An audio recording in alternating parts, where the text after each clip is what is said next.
Assalamualaikum warahmatullahi wabarakatuh. Halo teman-teman, berjumpa lagi dengan saya Gunastiani dalam video pembelajaran filsafat pendidikan. Nah, pada video kali ini kita akan membahas materi tentang aliran-aliran filsafat. Nah, bagaimana sih aliran-aliran filsafat itu? Mari kita simak videonya. Nah, yang pertama ada aliran nativisme. Tokoh aliran nativisme adalah Schopenhauer.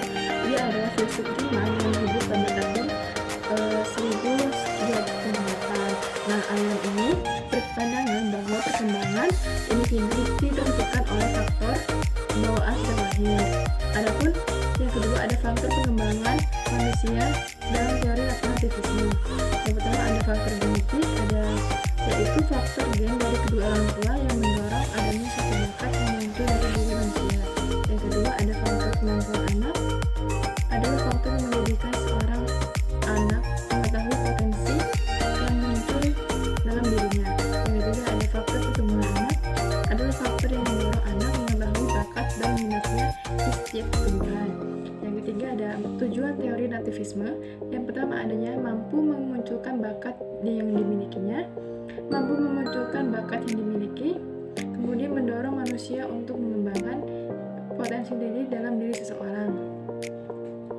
Nah, yang kedua ada empirisme. Empirisme adalah suatu aliran dalam filsafat yang menyatakan bahwa sesuatu pengetahuan berasal dari pengalaman manusia. Empirisme lahir di Inggris dengan tiga eksponennya, yaitu David Hume, George Berkeley, dan John Locke. Ajaran-ajaran pokok empirisme antara lain: 1. Pandangan bahwa manusia semua ide atau gagasan merupakan abstraksi yang dibentuk dengan membandingkan apa yang dialami. Yang kedua, pengalaman indawi adalah satu-satunya sumber pengetahuan, bukan akal atau rasio. Yang ketiga, semua yang diketahui pada akhirnya bergantung pada data indawi. Nah, yang ketiga ada materi aliran idealisme. Nah, aliran ini memandang nilai ada tetap dan tidak berubah, seperti apa yang dikatakan baik, benar, cantik, buruk secara fundamental tidak berubah dari generasi ke generasi. Tokoh dalam aliran ini adalah Plato. Yang pertama ada ajaran-ajaran Plato, yaitu tentang ide. Ajaran tentang ide merupakan inti dan dasar seluruh filsafat Plato. Yang kedua etika Plato. Etika Plato bersifat intelektual dan rasional. Dasar ajarannya adalah mencapai budi baik. Yang ketiga, negara ideal. Plato hidup dalam masa Athena, menempuh jalan turun secara mencapai kedudukan yang gemilang. Dalam segala lapangan, pertentangan antara kaya dan miskin sangat menyenangkan. Yang ketiga, ada realisme. Merupakan filsafat yang memandang realitas secara realistis. Nah, adapun tokoh yang berperan penting dalam aliran ini yaitu Aristoteles. Karya-karya Aristoteles meliputi logika, filsafat alam, psikologi, biologi, metafisika, politik, ekonomi, dan politika. Dua, ajaran-ajaran Aristoteles yaitu logika, ada metafisika, ada abstraksi, politik, dan etika. Selanjutnya ada materialisme. Nah, aliran kelima ada materialisme. Aliran materialisme mengabaikan aliran spiritual. Karena itu muncullah berbagai kritik dalam filsafat ini. Adapun kritik yang dilontarkan adalah materialisme menyatakan bahwa alam wujud ini terjadi dengan sendirinya dari kaos. Yang kedua, materialisme menerangkan bahwa segala peristiwa diatur oleh hukum alam. Yang ketiga, materialisme mendasar segala kejadian dunia dan kehidupan pada asal benda itu sendiri. Nah, selanjutnya ada pragmatisme. Pragmatisme adalah aliran filsafat yang menyatakan bahwa yang benar adalah segala sesuatu yang menunjukkan dirinya sebagai benar dengan melihat kepada akibat yang kita atau hasilnya yang bermanfaat secara praktis. Dasar dari pragmatisme adalah logika pengamatan. Nah, yang dia ada eksistensialisme. Kata eksistensi lahir dari kata ex, keluar, dan sugesti yang ditentukan dari kata existo, berdiri atau menentukan. Oleh karena itu, kata eksistensi diartikan manusia berdiri sebagai diri sendiri dengan keluar dari dirinya.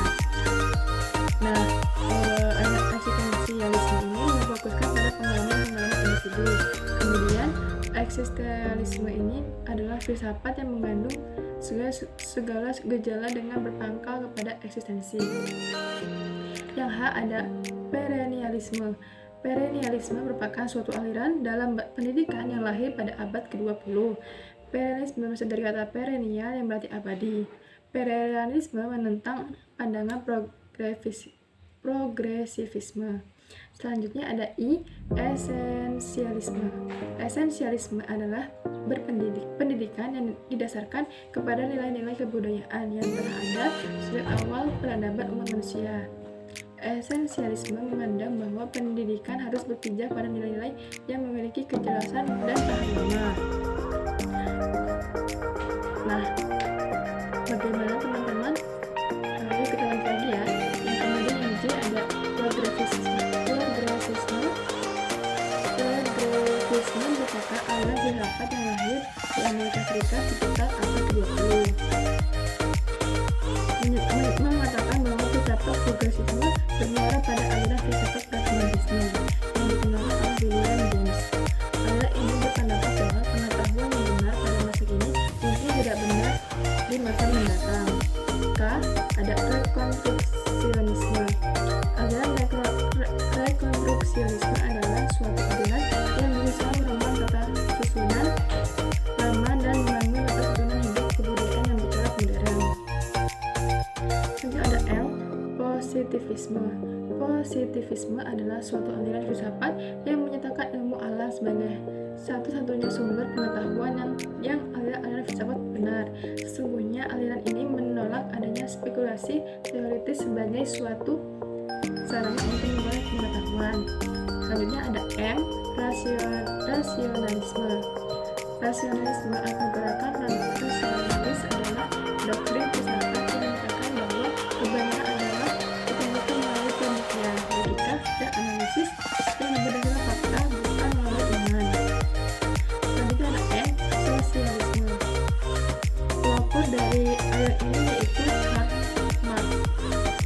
Istilah sosialisme atau sosialis dapat mengacu ke beberapa hal yang berhubungan dengan ideologi atau kelompok ideologi, ekonomi, dan negara.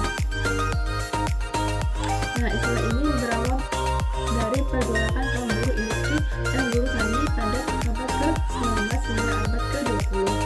Yang O ada komunisme. Nah, ini dipelopori oleh Vladimir Lenin. Komunisme lahir sebagai reaksi terhadap kapitalisme di abad ke-19, yang mana mereka itu mementingkan individu, pemilik, dan menyampingkan buruh. Komunisme adalah ideologi yang digunakan partai komunis di seluruh dunia. Yang P ada kapitalisme. Nah, ini dipelopori oleh Karl Marx. Kapitalisme atau kapital adalah suatu paham yang meyakini bahwa pemilik modal bisa melakukan usahanya untuk meraih keuntungan sebesar-besarnya. Demi prinsip tersebut, maka pemerintah tidak dapat melakukan intervensi pasar guna keuntungan bersama. Yang Q ada postmodernisasi yang dipelopori oleh Mikhail Csikszentmihalyi. Postmodern menjadi istilah populer sebagai aliran yang rajin mengajukan protes kepada filsafat. Postmodern berarti kritik filosofis atas gambaran dunia, epistemologi, dan ideologi. Yang R ada naturalisme. Naturalisme merupakan teori yang menerima alam sebagai keseluruhan realitas. Kemudian ada S, individualisme. Individualisme merupakan suatu falsafah yang mempunyai pandangan moral, politik, dan sosial yang menekankan kemerdekaan manusia serta kepentingan bertanggung jawab dan kebebasan sendiri. Kemudian ada T, konstruktivisme yang dipelopori oleh Gestalt. Dalam teorinya, konstruktivisme merupakan pengembangan lebih lanjut dari teori Gestalt. Perbedaannya adalah bahwa pada Gestalt, permasalahan yang dimunculkan berasal dari pancingan eksternal, sedangkan yang konstruktivis, permasalahan muncul dibangun di pengetahuan yang direkonstruksinya sendiri. Kemudian ada U, humanisme. Istilah humanisme mempunyai riwayat dan pemaknaan yang kompleks. Istilah humanisme diawali dari artian humanis atau humanum yang manusiawi. Kemudian ada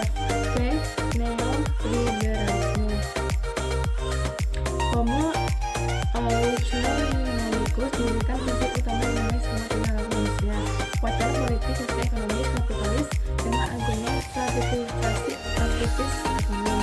Letakkan kebebasan adalah putaran ekonomi, pasar bebas, dan globalisme. Yang terakhir ada nihilisme yang dipelopori oleh Friedrich Nietzsche. Objek pembahasan nihilisme adalah dunia supra-indrawi dan hubungannya dengan hakikat manusia. Nihilisme dipelopori oleh Nietzsche yang lahir dalam daerah terjang mitos kemajuan yang terjadi pada zamannya.